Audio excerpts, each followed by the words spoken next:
नमस्कार दोस्तों, कैसे हैं आप लोग। आशा करता हूं कि आप लोग बहुत बढ़िया होंगे और अच्छे ढंग से पढ़ाई लिखाई कर रहे होंगे और साथ ही साथ अपने प्रियजनों का ख्याल भी रख रहे होंगे।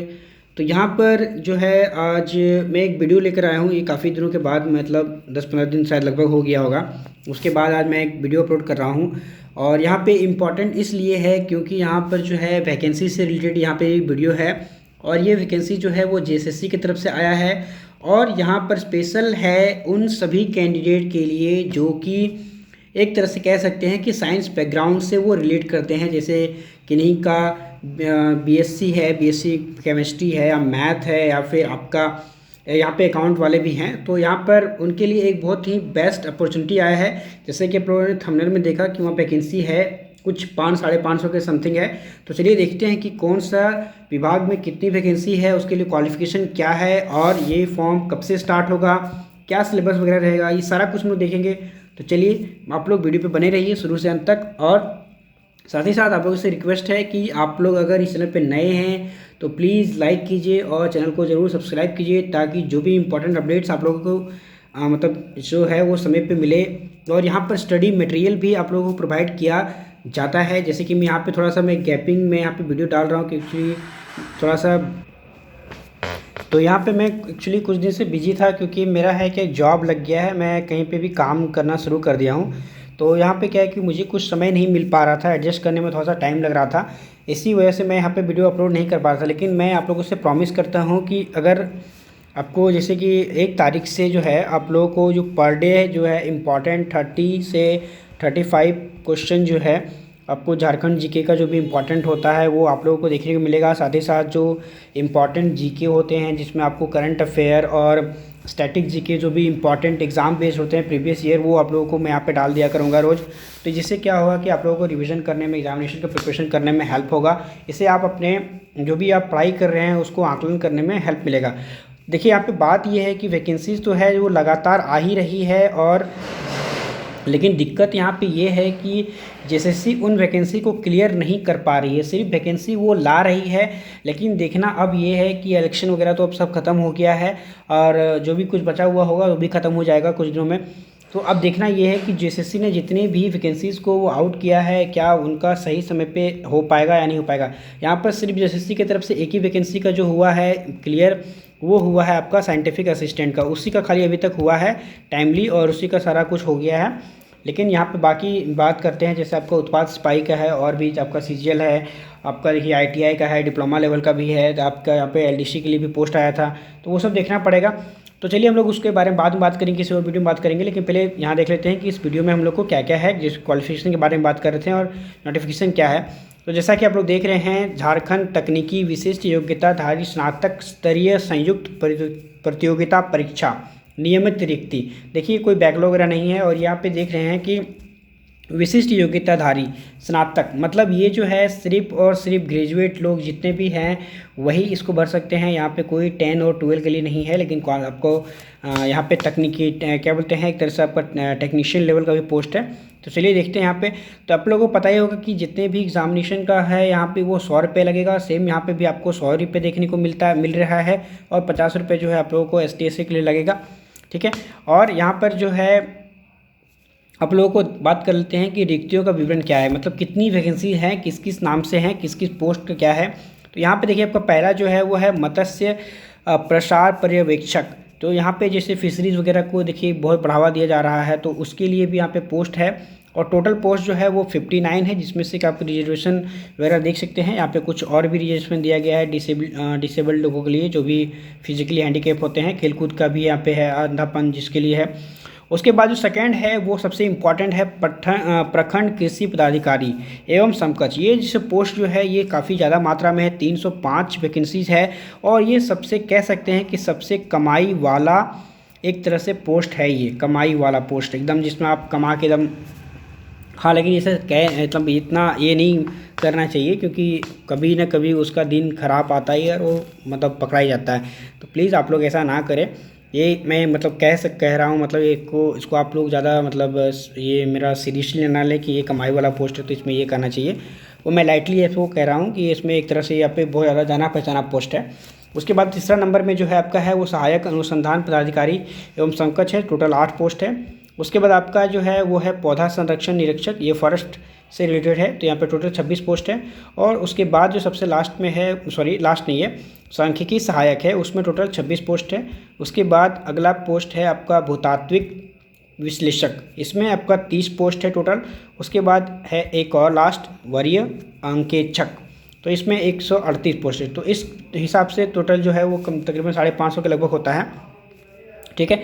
अब इन जो पोस्ट है, 7 पोस्ट है, उसके लिए क्या क्या क्वालिफिकेशन चाहिए वो भी हम लोग देख लेते हैं, ठीक है। तो चलिए यहाँ पे जैसा कि है आपका पहला जो है मत्स्य प्रसार पर्यवेक्षक, इसके लिए आप लोग क्या चाहिए, उसके लिए चाहिए आपको जंतु विज्ञान को इंग्लिश में हम लोग क्या बोलते हैं, जूलॉजी बोलते हैं। तो जूलॉजी में जो है आपको यहाँ पे ग्रेजुएट होना आवश्यक है, या फिर आपने अगर फिशरीज़ में विज्ञान स्नातक किया है, फिर मतलब कुछ बीएससी वगैरह होता होगा फिशरी में, मुझे नहीं पता, पर जूलॉजी अगर आप है तो आप ये फॉर्म को भर सकते हैं इस पोस्ट के लिए। उसके बाद जो है यहाँ पे 3 पोस्ट है, तीनों पोस्ट के लिए एक ही स्वयं क्वालिफिकेशन है, कृषि विज्ञान मतलब बीएससी एग्रीकल्चर, जैसे आपको बोलते हैं बीएससी एग्रीकल्चर किसी ने किया है, तो ये उनके लिए एक बहुत ही बेस्ट अपॉर्चुनिटी है, क्योंकि इस तरह का जो है बड़ा मतलब कभी भी इतनी बड़ी मात्रा में वैकेंसीज उन लोगों के लिए कभी नहीं निकलती है।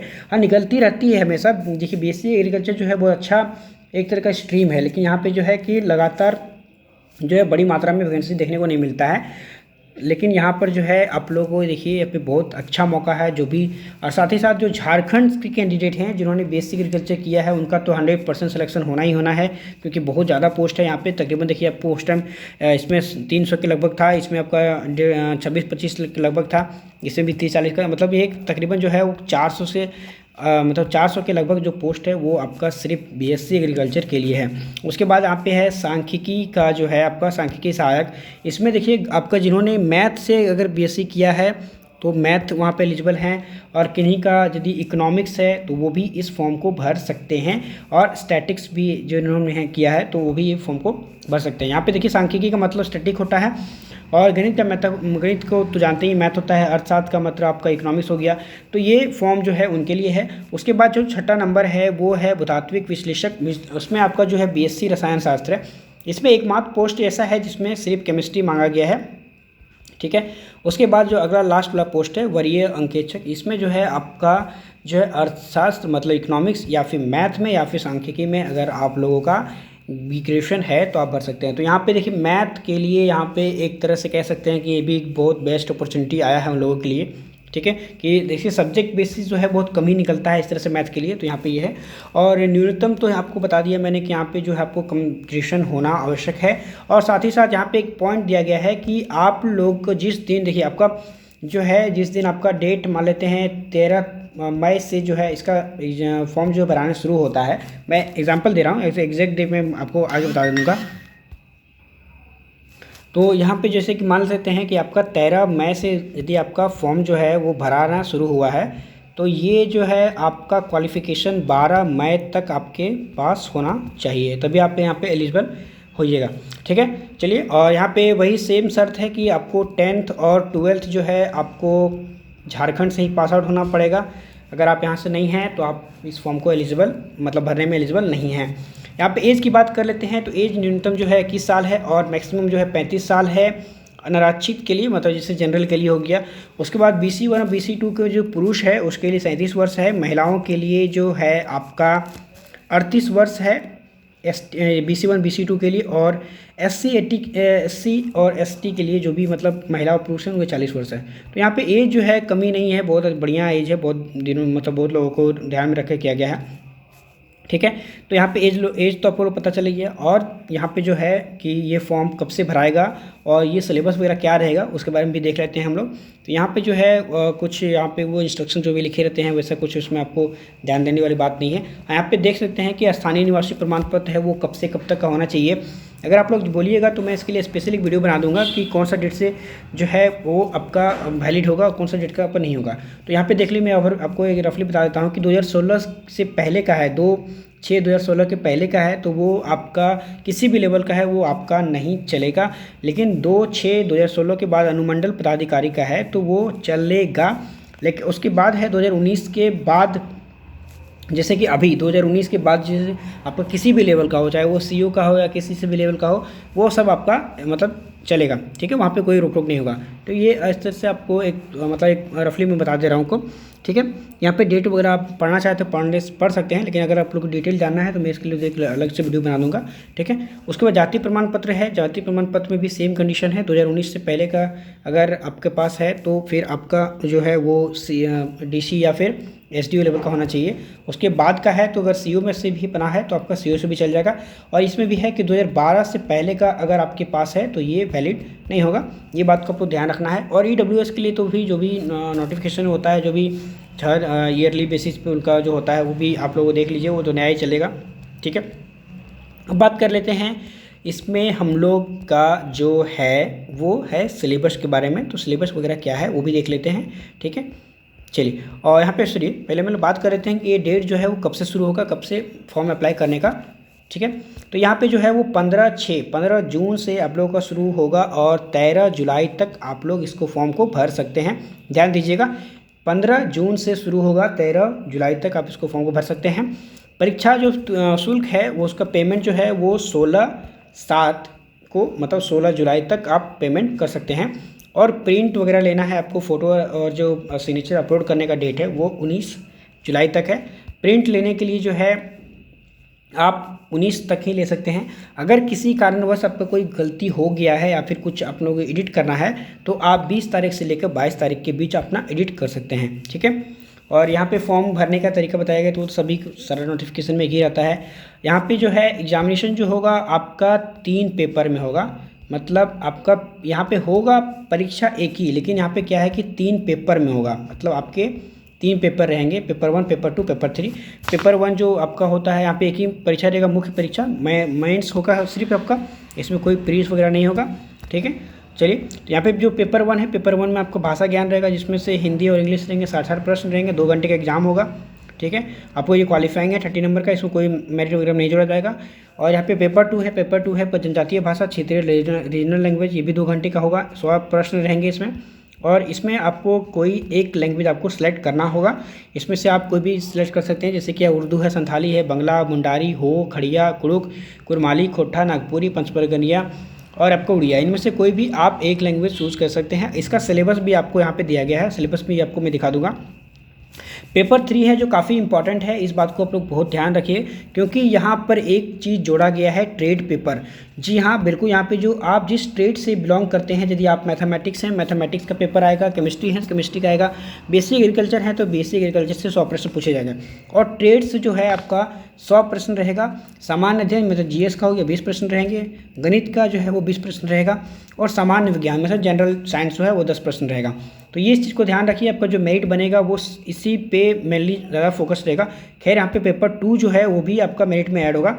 मेरिट में ध्यान दीजिएगा, यहाँ पे मेरिट में जो है पेपर 2 और पेपर 3 मिलके मेरिट बनेगा, लेकिन यहाँ पे जो है काफ़ी अच्छा स्कोरिंग कर सकते हैं जो उन्होंने फ्रेशली ग्रेजुएट किया है, उनके लिए यहाँ पे बेस्ट हो जाएगा, क्योंकि वो प्रश्न जो है उनके ट्रेड से आएगा, तो उनके लिए मतलब यहाँ पे स्कोर करना ज़्यादा बेनिफिशियल हो जाएगा, मतलब ज़्यादा आसान हो जाएगा। तो यहाँ पे जो है सिलेबस जो है यहाँ पे दिया गया है, सिलेबस आप लोग देख सकते हैं। यहाँ पे जो हिंदी और इंग्लिश का क्या क्या प्रश्न पूछा जाएगा, जैसे हिंदी भाषा ज्ञान में जो है 60 नंबर का आप लोगों को बताया था, तो 30 प्रश्न जो रहेगा वो आपका पैसेज बेस्ड रहेगा और 30 रहेगा आपका ग्रामर बेस्ड। इंग्लिश में भी सेम उसी तरह का है, आपका 60 प्रश्न है, उसमें से 30 जो रहेगा वो पैसेज बेस्ड रहेगा और 30 जो रहेगा आपका ग्रामर बेस्ड रहेगा। पेपर 2 जो है उसमें से आपको किसी भी एक लैंग्वेज को सिलेक्ट करना है, मैं यहाँ पे तो सारा बताऊंगा तो वीडियो लंबा हो जाएगा, आप लोग देख सकते हैं। इसका स्क्रीनशॉट लेना चाहें तो आपको उर्दू का ले सकते हैं। उसके बाद देखिए यहाँ पे आपको कुरमाली का मिल जाएगा सिलेबस, तो इसमें क्या क्या पढ़ना है वो आपको यहाँ पर पता चल जाएगा कि कौन सा साहित्य है, कौन सा व्याकरण है, इसमें बुक वगैरह का नाम भी दिया गया है। खोटा का साहित्य देखिए आप यहाँ पे है, छैहर है, कहानी संग्रह है, इसमें चित्रंजन महतो चित्रा है, सोंद माटी है, खोटा निबंध है, दामुद्रिक कुराव है, आंकी गीत है, खोटा। ये जैसे देखिए ये जो सिलेबस है ये आपका, अगर आप किन्होंने GSSC CGL का फॉर्म भरा है तो वो इनके लिए यहाँ पे सिलेबस जो है कुछ हद तक सेम ही है, आपको कुछ कुछ यहाँ पे डिफरेंस देखने को मिलेगा। और नाटक भी है आपका जो है जो आपका GSSC CGL का जो सिलेबस है सेम आपको यहाँ पे देखने को मिलेगा। खोटा का सिलेबस यहाँ पे काफ़ी बड़ा दिया गया है, क्योंकि बाकी कंपेरिजन में अगर आप देखते हैं, हो का देखिए कितना छोटा है, एक ही लाइन में खत्म हो गया है, कुरमाली का देखिए कितना छोटा है, तो यहाँ पे खोटा वाला कैंडिडेट से यहाँ पे थोड़ा सा दुश्मनी किया गया है, पर क्या कर सकते हैं। तो यहाँ पे देख लीजिए आप लोग, पंथ के पंथ कितना है, संथाली का कितना है, उड़िया का देख लीजिए। तो यहाँ पे ये जो है पूरा आपका सिलेबस यहाँ पे दिया गया है, और सिलेबस जो आपका मेंस जो एग्ज़ाम होगा उसका भी सिलेबस जो है आपका दिया गया है। जैसे यहाँ पे पेपर 3 में जो आपका मेंस का जो पेपर 3 है उसमें भी देख लीजिए आप लोगों को सिलेबस क्या क्या है। वही जनरल जो भी रहता है, इंपॉर्टेंट अपडेट्स रहते हैं, पुरस्कार रहते हैं, भारतीय भाषाएं वगैरह रहता है, खेल खिलाड़ी, महत्वपूर्ण घटनाएं, इतिहास, पॉलिटी वगैरह जो भी रहता है, सामान्य विज्ञान का, सामान्य गणित का, ठीक है। तो यहाँ पर इस तरह से ये फॉर्म के बारे में मैंने जो भी इंपॉर्टेंट अपडेट्स है वो मैंने आप लोगों को दे दिया है। अगर फिर भी कोई अपडेट्स जो भी डाउट्स अगर कुछ रह जाता है तो प्लीज़ कमेंट कीजिए, मैं उसको जो रिप्लाई ज़रूर दूंगा। क्योंकि आप लोग देख ही रहे होंगे, जो भी रेगुलर व्यूअर होंगे वो देख ही रहे होंगे कि मैं जितने भी कमेंट आता है मैं उनका रिप्लाई ज़रूर देता हूँ। तो अगर कोई भी डाउट होता है तो प्लीज़ आप लोग कमेंट कीजिए, मैं उसका रिप्लाई ज़रूर दूंगा। तो मिलते हैं फिर नए वीडियो में, तब तक के लिए बेस्ट ऑफ लक। और साथ ही साथ मैं जाने से पहले एक बार फिर से रिक्वेस्ट करूँगा कि अगर आप इस चैनल पर पहली बार आए हैं, पहली बार आप हमारे वीडियो को देख रहे हैं, तो प्लीज़ हमें इन्फॉर्म बताइए कि कैसा लगा वीडियो। अगर आप लोगों को अच्छा लगा तो सब्सक्राइब कीजिए और साथ ही साथ लाइक कीजिए। Thank you.